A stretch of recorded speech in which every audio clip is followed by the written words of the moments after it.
요한계시록 14장 1절에서 13절까지의 말씀입니다. 또 내가 보니 보라 어린 양이 시온산에 섰고 그와 함께 14만 4천이 서 있는데 그들의 이마에는 어린 양의 이름과 그 아버지의 이름을 쓴 것이 있더라. 내가 하늘에서 나는 소리를 들으니 많은 물소리와도 같고 큰 우레소리와도 같은데 내가 들은 소리는 검은 고 타는 자들이 그 검은 고를 타는 것 같더라. 그들이 보좌 앞과 네 생물과 장로들 앞에서 새 노래를 부르니 땅에서 성량함을 받은 14만 4천 밖에는 능히 이 노래를 배울 자가 없더라. 이 사람들은 여자와 더불어 더럽히지 아니하고 순결한 자라. 어린 양이 어디로 인도하든지 따라가는 자며 사람 가운데에서 속량함을 받아 처음 익은 열매로 하나님과 어린 양에게 속한 자들이니 그 입에 거짓말이 없고 흠이 없는 자들이더라. 또 보니 다른 천사가 공중에 날아가는데 땅에 거주하는 자들 곧 모든 민족과 종족과 방언과 백성에게 전할 영원한 복음을 가졌더라. 그가 큰 음성으로 이르되 하나님을 두려워하며 그에게 영광을 돌리라. 이는 그의 심판의 시간이 이르렀음이니 하늘과 땅과 바다와 물들의 근원을 만드신 이를 경배하라 하더라.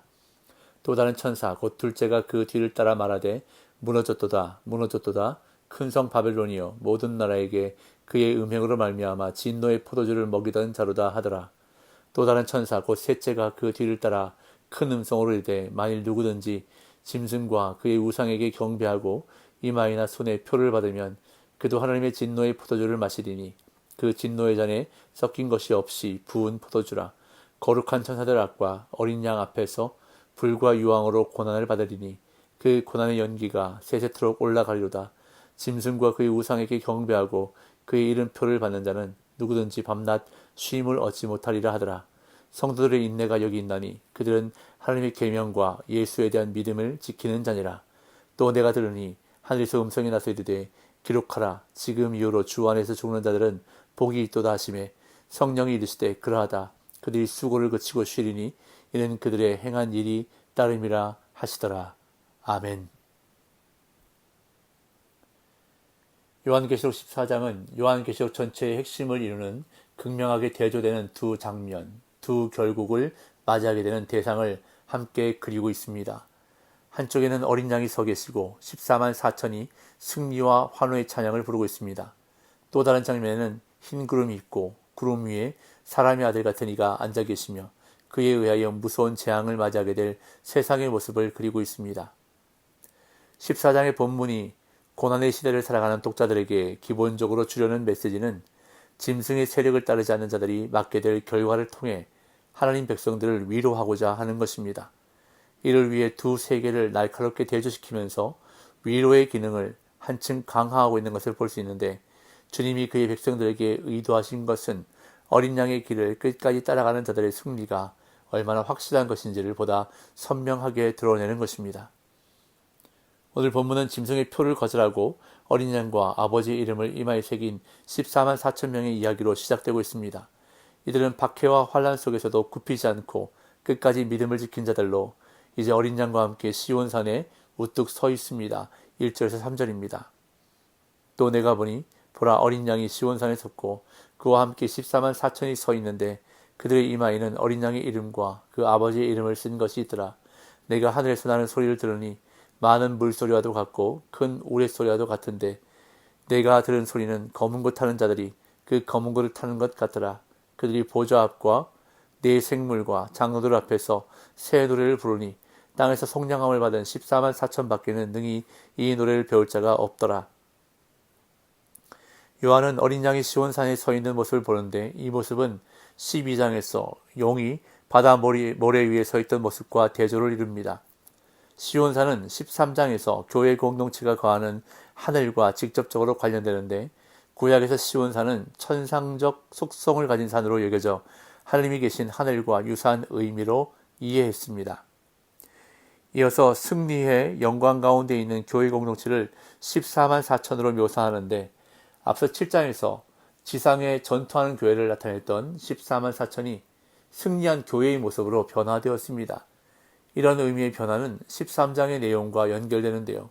비록 짐승의 공격으로 패배하는 것처럼 보이지만 교회 공동체는 본질적으로 이미 승리한 존재임을 드러내기 위해서 14만 4천은 하늘에 있는 영광스러운 모습으로 나타나고 있습니다.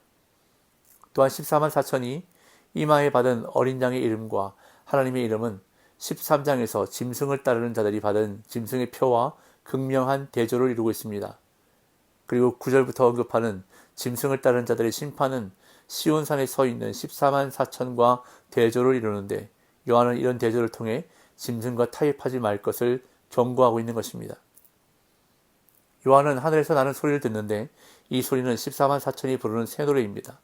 많은 물소리와 큰 우레소리처럼 웅장하며 검은 고를 타는 것 같았다는 표현은 이 노래에 악기가 동원되었음을 알려줍니다. 그들은 하나님과 네 생물과 24장로 앞에서 노래를 부르는데, 땅에서 속량함을 받은 사람들은 14만 4천이 어린 양의 피로 구원받은 하나님의 백성 전체를 상징함을 보여주고 있습니다. 그리고 14만 4천 외에는 이 노래를 배울 자가 없다는 것에서 우리는 천사들이 먼저 새 노래를 불렀고 14만 4천이 천사들에게 노래를 배웠다고 이해할 수 있습니다. 이어 요한은 14만 4천 명의 특징을 설명하는데, 여자와 더불어 더럽히지 아니하고 순결한 자라고 설명합니다. 4절 5절. 이 사람들은 여자와 더불어 더럽히지 아니하고 순결한 자라. 어린 양이 어디로 인도하든지 따라가는 자며 사람 가운데에서 속량함을 받아 처음 익은 열매로 하나님과 어린 양에게 속한 자들이니 그 입에 거짓말이 없고 흠이 없는 자들이더라. 구원받은 14만 4천은 순결하고 거짓이 없으며 흠이 없는 자들인데, 이들이 여자와 더불어 더럽히지 아니하고 순결을 지켰다는 것은 육체적 순결을 말하는 것이 아니라 어린 양의 신부로서 영적 순결을 지켰다는 말입니다. 이들은 박해와 미혹에도 불구하고 신앙의 정절을 지키며 세속에 물들지 않은 성도들인데, 어린 양이 어디로 인도하든지 그들이 따라갔다는 말이 그 의미를 더욱 분명히 해주고 있습니다. 14만 4천은 죽기까지 어린 양을 따름으로써 구원받은 하나님의 백성입니다. 그런데 4절에서 14만 4천이 처음 익은 열매라는 표현을 토대로 이들이 구원받은 모든 성도가 아니라 순교자들을 가리킨다고 보는 해석이 있습니다. 그러나 14만 4천은 완벽을 상징하는 12와 11을 곱한 수에 1000을 곱한 수로 구원받은 모든 성도를 가리킨다는 해석이 더 설득력이 있습니다. 아울러 야고보서 1장 18절에 보면 교회 전체를 피조물 중에 첫 열매라고 말하는 것을 볼 수 있습니다. 그리고 14만 4천은 특히 거짓이 없는 자들이라고 설명합니다. 이어 요한은 땅에 거주하는 모든 사람에게 전할 영원한 복음을 가진 천사를 보았는데, 그 천사는 큰 음성으로 하나님을 두려워하며 그에게 영광을 돌리라 라고 외쳤습니다. 6절 7절. 또 보니 다른 천사가 공중에 날아가는데 땅에 거주하는 자들 곧 모든 민족과 종족과 방언과 백성에게 전할 영원한 복음을 가졌더라. 그가 큰 음성으로 이르되 하나님을 두려워하며 그에게 영광을 돌리라.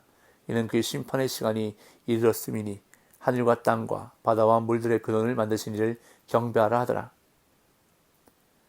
공중에 날아가는 천사는 땅에 가는 모든 자에게 전할 영원한 복음을 가지고 있는데, 그 복음의 내용은 하나님이 심판하실 시간이 왔으니 그분을 두려워하고 그분께 영광을 돌리며 하늘과 땅과 바다와 물들의 근원을 만드신 그분을 경배하라는 것입니다. 이처럼 심판을 주요한 주제로 다루는 요한계시록이 말하는 복음의 첫 번째 내용은 심판자 하나님을 두려워하라는 것입니다. 그리고 복음의 두 번째 내용은 창조주 하나님을 경배하라는 것입니다. 이어 둘째 천사는 큰 성 바벨론이 무너졌다고 선포합니다. 8절. 또 다른 천사 곧 둘째가 그 뒤를 따라 말하되 무너졌도다 무너졌도다 큰 성 바벨론이여 모든 나라에게 그의 음행으로 말미암아 진노의 포도주를 먹이던 자로다 하더라.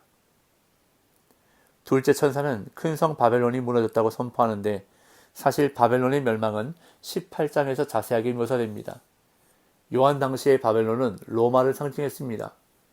구약시대의 바벨론이 성전을 파괴한 것처럼 신약시대의 로마가 성전을 파괴했기 때문입니다.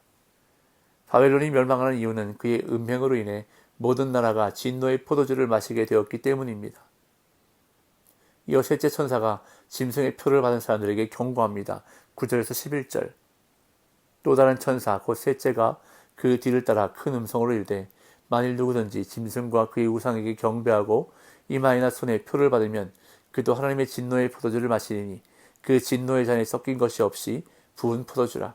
거룩한 천사들 앞과 어린 양 앞에서 불과 유황으로 고난을 받으리니 그 고난의 연기가 세세토록 올라가리로다. 짐승과 그의 우상에게 경배하고 그의 이름표를 받는 자는 누구든지 밤낮 쉼을 얻지 못하리라 하더라. 짐승과 그의 우상에게 경배하고 짐승의 표를 받으면 하나님의 진노의 포도주를 마셔야 하는데 그 포도주 잔에는 하나님의 진노 외에는 섞인 것이 없습니다. 그들은 불과 유황으로 영원토록 고통을 당하며 밤낮 쉼을 얻지 못할 것인데 불과 유황못은 마귀와 그 짐승 및 거짓 선지자가 영원토록 고통을 받는 것입니다. 이처럼 짐승을 따르는 자들은 천사들과 어린 양 앞에서 고통을 받을 것입니다. 이어 요한은 이제 성도들을 향해 인내하며 믿음을 굳게 지키라고 권면합니다. 12절 13절 성도들의 인내가 여기 있나니 그들은 하나님의 계명과 예수에 대한 믿음을 지키는 자니라. 또 내가 들으니 하늘에서 음성이 나서 이르되 기록하라. 지금 이후로 주 안에서 죽는 자들은 복이 있도다 하시매 성령이 이르시되 그러하다. 그들이 수고를 거치고 쉬리니 이는 그들의 행한 일이 따름이라 하시더라. 요한은 이제 성도들을 향해 이 심판을 경고와 위로로 삼고 하나님의 계명과 예수님에 대한 믿음을 지킴으로 겪는 일시적인 고난을 인내하라고 권면합니다. 그리고 주 안에서 죽는 자들에게 복을 선언하는 하늘의 음성을 알리는데 주 안에서 죽는 자들은 1차적으로 순교자들을 그리고 끝까지 예수님께 충성을 다하는 사람들을 가리킵니다. 또한 지금 이후로는 어린 양의 구속 사역이 이루어진 이후를 뜻합니다. 오늘날 이단들이 사람들을 미혹하기 위해 가장 많이 사용하는 숫자가 14만 4천입니다. 그들은 이 숫자를 문자적으로 해석해 잘못된 교리를 만들어 사람들을 미혹합니다. 그러나 이 14만 4천 명은 어린 양에게 속한 하나님의 백성을 상징합니다.